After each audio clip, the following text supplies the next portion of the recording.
تأکید مداوم استاد به حضور رسیده در خصوص عدم پرسش و مقوله پرسشگری به این دلیل هست که در نبود صدای متفاوت و مخالف بتونه یک کتاز میدون باشه و ذهنهای بیشتری رو به اسارت بگیره.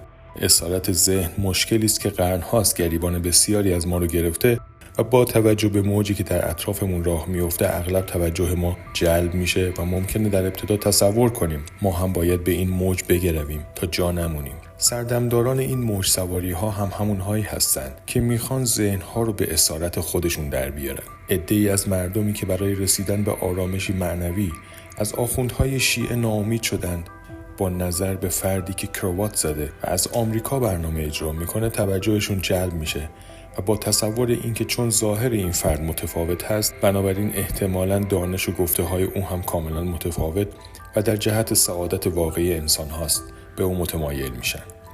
حالا چیزی که به دست میارن چی هست؟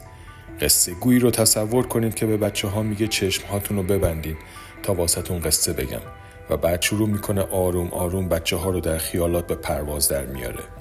اونها رو در خیال به روی ابرها میبره، زیبایی هایی رو در ورای ابرها به اونها نشون میده و قصری زیبا و بزرگ رو به تصویر میکشه و میگه این قصر خدای مهربان است و اونجا از همه با احترام پذیرایی میشه. همه چه خوب و چه بد با دست نوازش پادشاه این قصر مواجه میشن و همه شاد و خوشحال خواهند بود. خب شما برای یک کودک چنین تصوراتی ایجاد میکنید و حال خوش هرچند توهمی به او بدید، فردا شب هم میگه میشه باز هم واسم از اون قصه ها بگی؟ داستان این استاد هم همینه. افراد خسته از مشکلات عمده بیرونی رو با خیالات زیبا به خواب میبره و مشکل اصلی اینجاست که وانمود میکنه اینها همه واقعیت هست و استناد اون هم در نهایت به پیامبری ختم میشه که قرنهاست به گوش انسانها خوندن که این پیامبر واقعا از طرف خدا و آفریننده عالم برگزیده شده و در پیامبری او هیچ شک و شبهه‌ای وجود نداره و نباید وجود داشته باشه.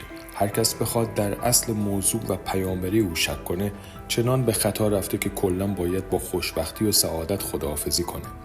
در واقع سلف این استاد که همانا امامان و جانشینان پیامبر اسلام بودند و تا الان وظیفه زنده نگه داشتن حدیث‌ها و روایت‌های رسیده از زمان پیامبر رو به عهده داشتن، در واقع به نظر رسیدن صحبت‌های امروز این استاد نقش دارند و در واقع این استاد مدیون زنده نگاه داشتن اصل دین توسط روحانیون هست، چرا که میتونه در سایه اون با زبانی متفاوت آیه‌های قرآن و نظرات پیامبر اسلام رو به گونه‌ای شیرین برای مخاطبان بیان کنه و اونها رو جلب مکتب خودساخته خودش کنه.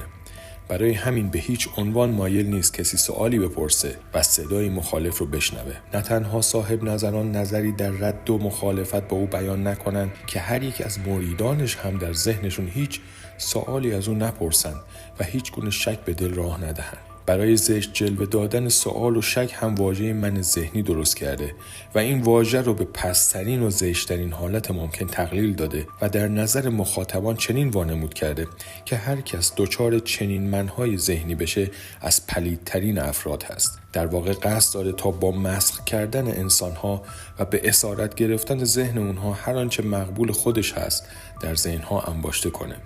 افرادی که بیچون و چرا ساعتها پای صحبتهای او گرفتار میشن به نوعی شبیه اون منزوی میشن. از دیگران توقع داره تا بارها و بارها برنامه اونو در طول روز ببینن و بارها و بارها اشعاری رو که انتخاب کرده تکرار کنن و از طرف دیگه از همون افراد توقع داره که حالا همزمان هزینه مادی این شنیده ها و حال خوشی رو هم که در شما ایجاد کردن باید پرداخت کنید. اینکه بینوایان در طول روز چگونه بارها و بارها صحبت‌های او رو تکرار کنن و بر اونها تمرکز کنن و چگونه همزمان کار کنن تا هزینه شنیده ها رو بپردازن خودش جای سوال داره. چنین کار و شغلی هم که بدون تمرکز بر کار و فقط با تمرکز بر خواب و رویای شیرینی باشه که استاد ساخته و پرداخته، پس از مدتی منجر به از دست دادن شغل یا تذکر خواهد شد، چون فرصت و تمرکزی برای کار باقی نمیذارن ایشون. برای خودشون این مقبول هست که تمام لحظات رو در قالب این برنامه باشن، چون یکی از خواسته های درونی بشر آقا و سرور بودن بر دیگران هست.